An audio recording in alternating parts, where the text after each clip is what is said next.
Hey, good evening, Galleon. This is Mayor Tom O'Leary. Sorry we're running a minute or two late. We were sitting here talking about actually what to talk about tonight, and we came up with a couple topics before we get to questions. One is really an update and, if you will, a progress report on the Harding Way project, that paving project, and then beginning tomorrow, and if you're in the affected neighborhoods or blocks of certain of our residential streets, you've probably already seen the cones and the advisory for no parking. I take that seriously. I think most people who are benefiting from this year's paving program are probably glad to see the project start.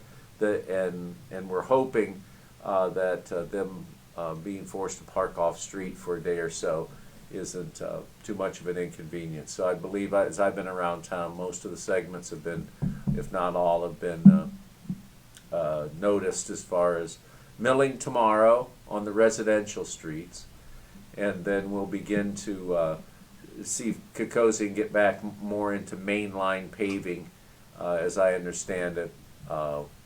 Working from Harding Way east. It's everybody has their own opinion, and some people become experts on paving after driving on some a little bit. But I would say, just from my somewhat informed opinion, looks like a nice job by Kokosing, and it always seems like a new appliance or a new car or something when it first gets paved, and then of course you get your first divot and first utility cut, and then all of a sudden you're back to sort of the everyday of asphalt paving and driving cars. So anyways, a good start on that project, and although it's without being a weatherman, it's supposed to dip temperature wise, it doesn't appear over the next 10 days to be a problem with temperature or hopefully precipitation on either the local paving and or finishing up the Harding Way job. So I believe that's kind of good news. Of course, when you begin to do this work, I think I maybe said this last week, Matt, is that it exposes the next round of things that get done or need to get done. So no sooner than you get done with this year's paving as you begin to create a list of next year's projects. In terms of next year's projects, I think, and this is, I catch myself repeating stuff from last week. It's not like we didn't have a busy week or anything, but I think it's more the case that the subjects of paving, and now a discussion about what next year's freeze fund projects would look like. I'd say that in the mayor's office that we're putting together a affordable list, but the list of projects for next year in our own minds is growing, and I expect Wednesday night, if they're able to proceed with the Parks Committee meeting, that there'll be a discussion about what council members or general public have been providing as far as input on what would be 2021's freeze project. So we've here in the office worked up a few that I think increasingly you'll see that we'll be dedicating money to maintaining the park system that we have, and that coming into a balance with new projects. So we're putting that list together, and again I think it needs to begin to be discussed as early as this fall, so that we're well on the way of getting projects selected when the funding becomes available. So those are two or three ongoing kind of efforts, and kind of at the top of the agenda or in the forefront of our minds here in the office. Last thing I want to comment, see if we have some questions, and we'll go from there. But Wednesdays are generally the day that updates on the coronavirus and the community are made. And over the weekend, and as numbers are reported, we get sort of an early indication. Without getting ahead of the story or doing Trish Factor, the health commissioner's job, I just want to note generally that we're concerned about a relatively high increase from last week to this week in the number of new reported cases. So Wednesday will be the day that that's enumerated and listed out.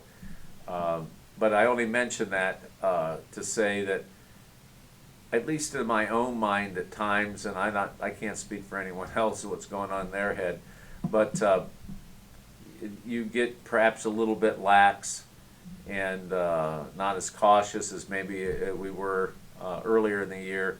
Maybe it's fatigue, maybe it's skepticism. I don't know all the reasons. My simple advice is protect yourself, don't let up. It looks like the number of cases that are appearing here in the Galion area are, if you will, the classic community spread. From what I've been told, there's not one big incident that's causing this increase. And so they'll get to that a little bit more on Wednesday. I wouldn't be surprised if it impacts Galion's portion of the Crawford County numbers on the state's scale. So, I'm certainly not wishing for that, but it's not over. You got to protect yourself. You don't want to be the next statistic that becomes a heck of a lot more than a statistic if you're fighting it yourself. So the issue's not behind us. The risk is still out there, so don't get lazy, y'all. Okay, so that's really, it's a bit of a downer. We're surprised by it. We're looking at making sure that we're doing everything at City Hall to protect folks that are vulnerable or that may be exposed, but it's not been a particularly good week in statistically from the point of view of COVID. Kind of see midweek you'll get an idea of the numbers, and repeating myself now, but I hope that doesn't trigger any greater alarm from state point of view. So protect yourself, all right? Any questions? Not so far. If anybody has anything, please submit it now. Okay, I'll stay on COVID for 1 or 2 more minutes and see if we have any interest in asking some questions. In part because the CARES Act dollars that have rolled into the city and another fairly large allocation that's coming into the city, because they have been very late in the calendar year and also in the window that Congress gave us to spend that money. We're continuing to think on our feet, and we're continuing to look for the best use of those COVID dollars. And again, repeating myself over a couple of weeks, well, the last thing we want to do is, for instance, with a utility rebate or distress payment or whatever the actual words turn out to be. We don't want to set that up in a way that causes somebody from the federal or state government to come in, likely a year or two later, and find fault with the way those credits were made available to our utility customers. So we're taking an extra time to look at that. I'd have to describe that as probably one of the front-running projects, ideas for use of those funds. It's not really a project. And so we continue to look at that, as well as providing direct business grants, a little bit different than the loan program that was administered earlier this year by the Port Authority, but direct business grants. That appears to be the least qualified or the least impacted by bureaucratic preferences in Columbus and probably in Washington. So the cleanest, those 2 items appear to be among the cleanest. Certainly if we can find an efficient way to distribute food supplies to enhance what's going on with the various food banks. I saw in the media today, Second Harvest will be back, I believe in Bucyrus, back there tomorrow. So they continue. That's evidence that that organization, the Second Harvest Food Bank, that is our, if you will, our Crawford County Food Bank. It's a regional entity, but anyways, that's a good indication that they have sufficient funds. So as I've checked around, as we've called around for different groups that provide relief, both on a continuing basis or immediate, we're trying to find that niche, if you will, where there remains a need that's not being filled. So I guess I'll stop there and say probably the most likely use of the majority of these funds will be some type of utility credit. And then if that doesn't work because of bureaucratic reasons or technical and audit concern reasons, then we'll likely shift to a grant program to help galleon businesses located within the city. So I guess I've bought enough time. Either I bought enough time for a question or I bought enough time to summarize and sign off. You got anything? Yes. Okay. First off, on the utility credit, can you just clarify quickly the fact that we have not actually released that credit yet? We're trying to develop it. Yeah, I think the good question. I think as we've again wanting to make sure that the money that is provided to our utility customers, we don't have to either eat it or somehow ask for it back. We're working real hard to make sure we're setting it up in a way that will pass any audit. What we're likely looking at is our customers would have to demonstrate a need. They would have to sign something that says they have been adversely affected and that's impacted their ability to pay their utility bills.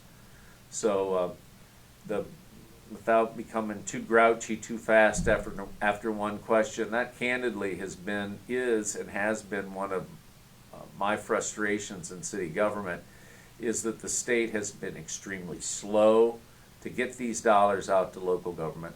I mean, after all, these were earmarked for local government. It wasn't like they had to deliberate how much. It was pretty clear what locals were intended to receive, and it just took forever and forever and forever to get those dollars. So now we're up against the last 10 weeks of the year, the last 10 weeks. So we're looking for a way to efficiently distribute a lot of money and not wanting to confine it to just folks who have delinquent balances. Because I recognize businesses and individuals and households some have sacrificed not to build a large past due balance, and to then now cut them out of what might be a meaningful but a relatively small credit is something that we want to work on. So keep using that word. That we may have to change it to satisfy what, in this case, we've been talking with the state auditor and trying to get some clarification about how to proceed. So is that the question really, has anything been offered that they missed? Is that kind of the question? Correct. No, we're still working on it, and because it's likely to only amount to, and only is probably a crappy word. I'd probably yell at somebody else for saying only. But because it's likely to be around $100, and it's that number because it would go really fast.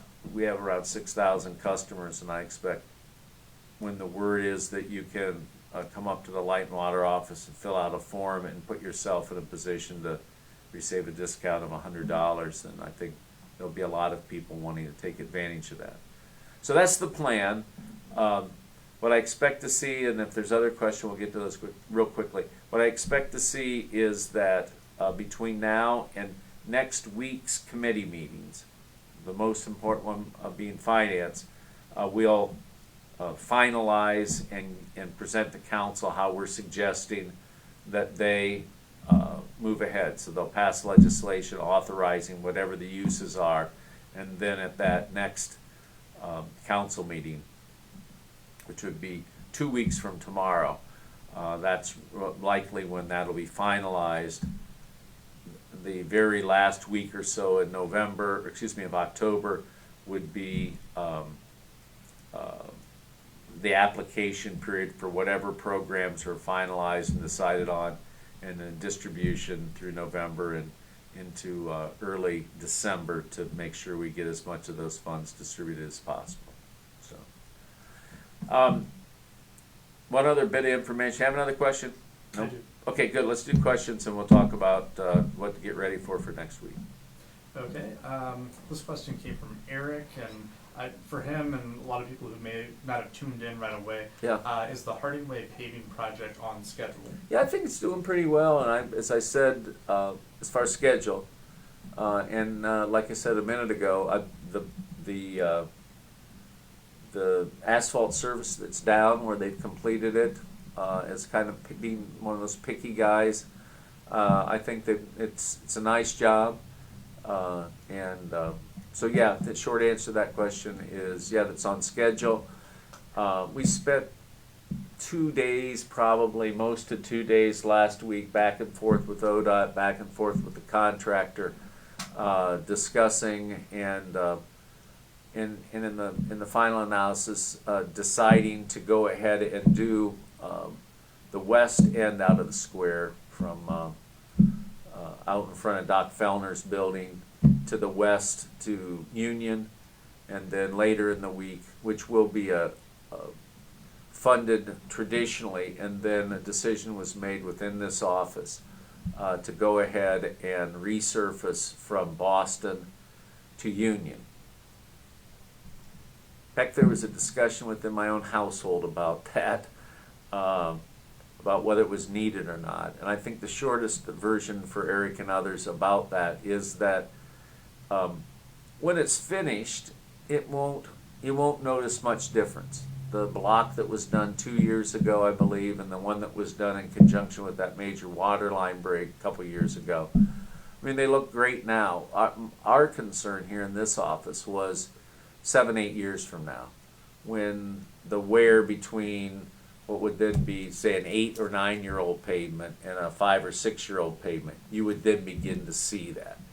And so a decision is made, and the work was done today was to, if you haven't been up there, is to mill out those 2 blocks west of the square, and then they came back in and milled out, prepared for paving the parking areas that are at the 4, I guess, corners or 4 sides of the square.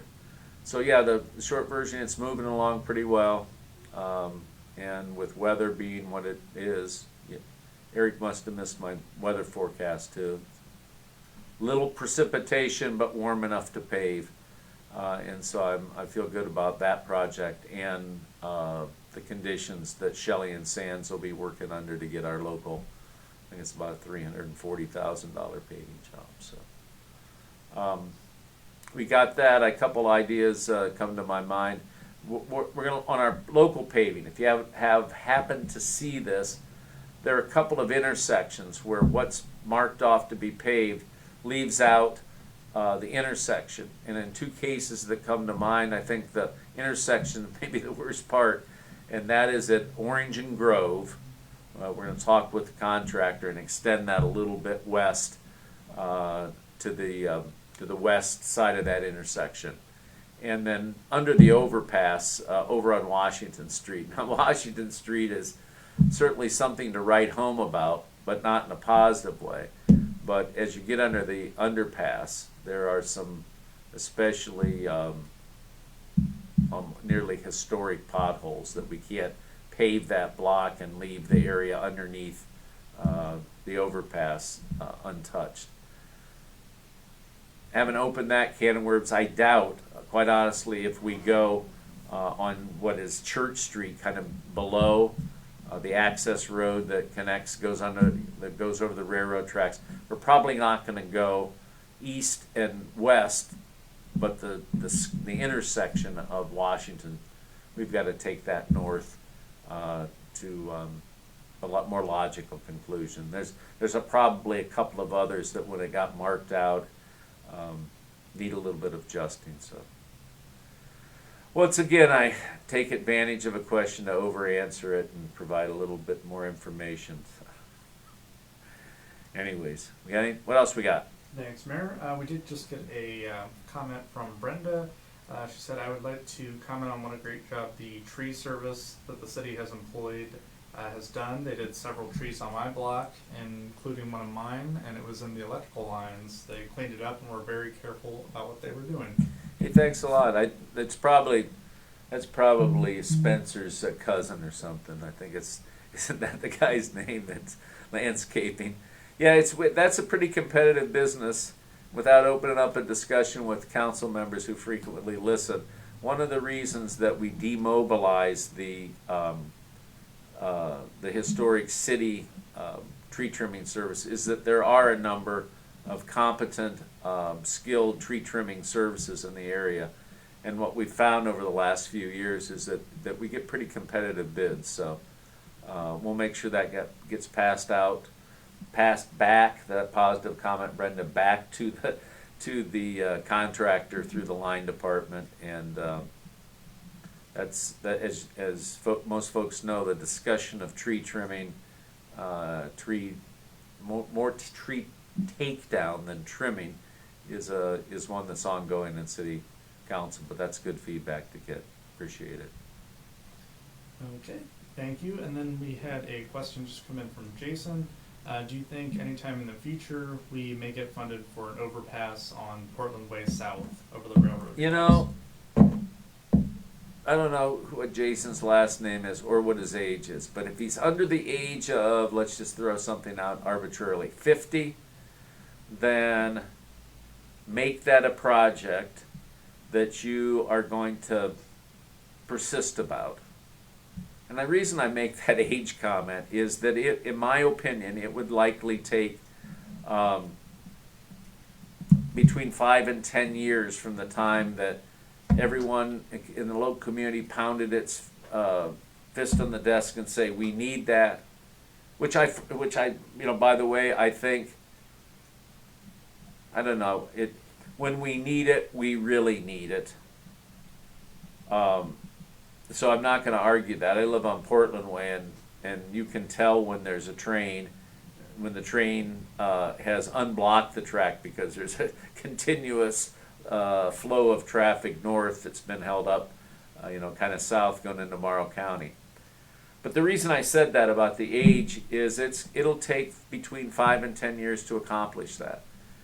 I think it's a good project. But it will be more expensive than anyone who would get out a pencil and estimate it, and more than they expect. And where you would put it would impact existing properties in ways that are, until you build a few of these, and I don't mean to sound like I'm Mr. Expert, but that is something I did when I was with the state, is develop and execute a grade separation program. So I was responsible for getting a lot of these built, and they can be neighborhood wreckers. So if the city decided that was their next big project, because highway-wise, Jason makes a good point, by the end of 22, we'll have Portland Way widened to 3 lanes, and those people who believe we need other significant transportation projects, I can't think of a more one that would have a greater impact than what he had suggested. So anyway, to round that up, it'd take a few years to put together the money. Everyone that would be involved in the effort would learn all kinds of stuff about how the federal funding process works. But if there is a consensus, and I know every time you're stopped by it or made late by it, or I worry about the risk to people who are injured coming into the Galleon Hospital and not being able to get into town, those kinds of situations. Certainly there's a need there, but it'll take a lot of work, and it's a neat project for people who are thinking about the future of Galleon in terms of the next 20 years, 30 years to really get behind. Just 2 more things real quickly. One of the things that would work against us is the accident history. I'm going to shut up before what. We have not had a lot of incidents there. And unfortunately, as is the case with gates and lights for railroad crossings, and grade separations, the accident history, plays an important factor. So we certainly don't want to have accidents out there that somehow trigger or warrant the need for an overpass. But this last thing I'd say, the last thing I would say about this is it would be a joint funding, the likes of which this community hasn't seen, because the nearest example that I would give that people could relate to is I think it was completed last year, but built a couple of years prior to that over in Marion, by Marca, by the big depot, the old supply depot, the old Army depot, where I think everybody knows there's a lot of rail truck traffic over there. So I think that was around 10 million, and those people who are familiar with it know how if I always use the expression, when it lands on the west side right by Pole Lane Road, and it to my way, it comes down at a pretty fast angle. So that's what I mean about how you fit it in, and then you got to build it and maintain traffic, which is another consideration. So yeah, Jason picked the subject, A, that I have a passion for, and B, that I know something about. So I'll just stop there. If that is something, I know somebody's gonna have a calamity there south of the tracks trying to get to town for an emergency, and then folks will be pointing a finger at each other. So it'll take a number of years. It'll cost 10 million. It's not a blow off number to say, oh, well, if I say 12 million, nobody will want to do it. It's going to be up at that level, but it is probably the next major transportation need in the area. I love talking about it. So that's all on the overpass. The only other project that might contend would be some bypass notion that would take traffic coming up 309, 61 and route it around town using existing state routes 288, 19, and then connecting up without that little jog that you have to do to get over to 61 to get to 61 and 30. There's probably a short working man's bypass that if you had agreeable property owners, you might be able to fashion that in. That would do a lot to move away the trucks on Portland Way, which when you start to analyze it, it's kind of what we do, when you start to analyze that traffic, you see that the high frequency, high presence of trucks is one of the reasons that we experience the congestion, comparatively little compared to urban areas, but that's when we can experience the congestion, that little rush hour feeling we have in the morning and the afternoon. When you look at all the trucks in that mix, and if you could somehow route a majority of those around town, that'd be another project. But again, without sounding like a know-it-all, my experience would say instead of a 10 million overpass, you're talking about a few tens of millions for a bypass. So, all right, I'm done talking about stuff I can't afford, that the community can't afford. I feel like a kid, wishing for things at Christmas that there's no way that the family could handle. So I'll stop there. Okay, thanks, Mayor. Yeah. Last question I had for the night came from Tina. She asked, can residents get any of the old millings from the pavement projects to use in alleys?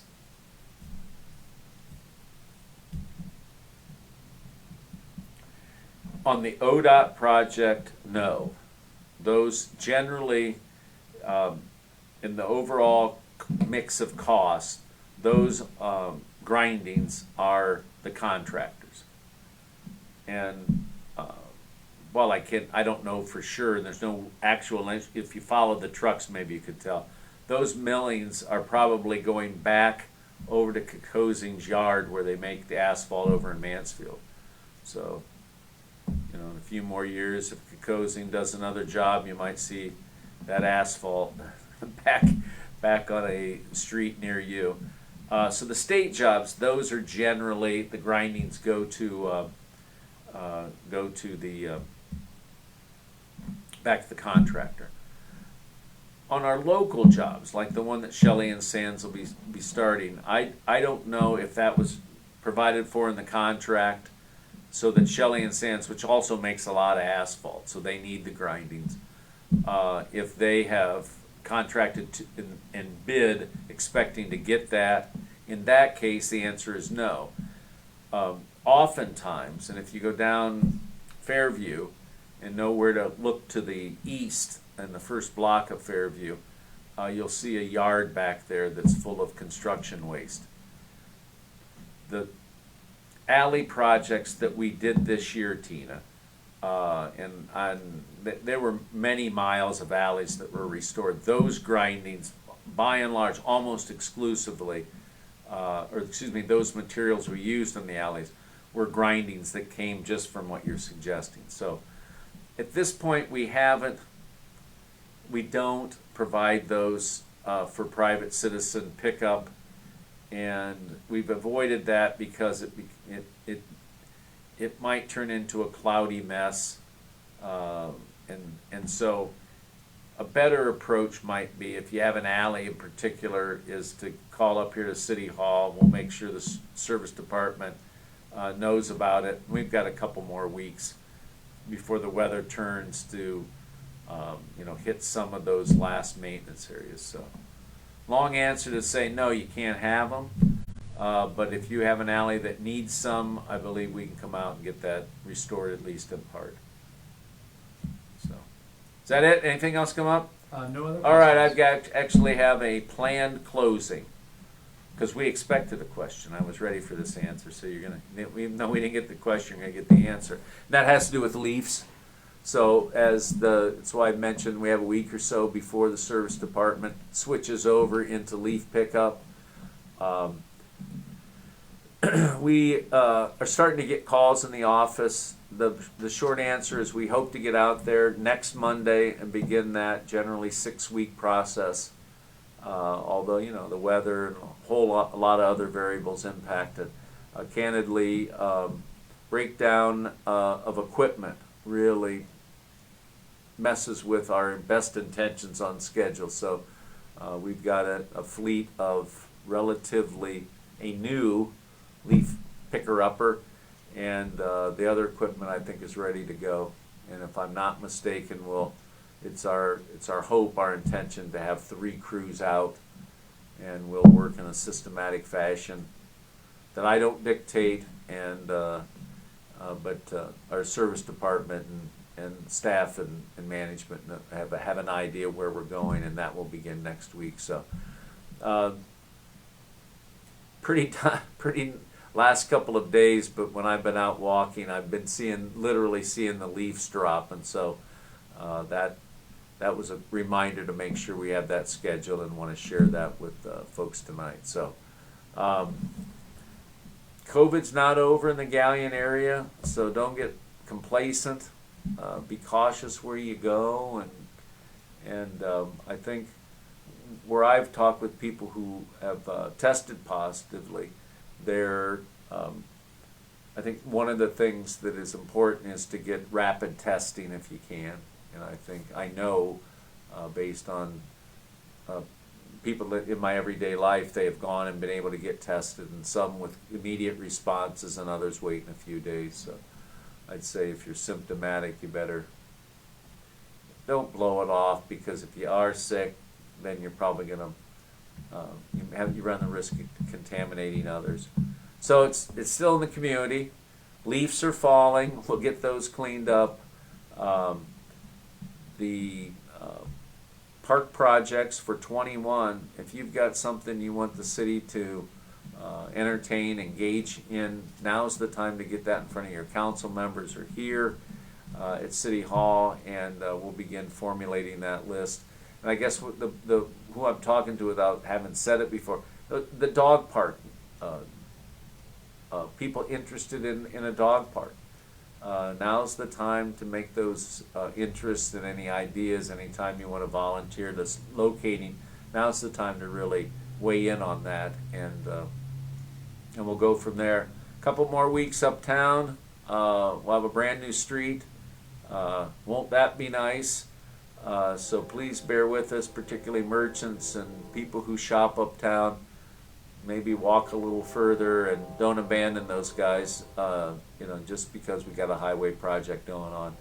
The flagging and the speed of the traffic has been, I think, a real good thing so far. And with most of the milling done, the cloudiness that some people don't want to see, the construction noise and debris, smoke, that should be behind us. So get back uptown and buy your donuts or your T-shirts, or visit the tap room, or go to the winery, or get your hair cut, and go from there. All right.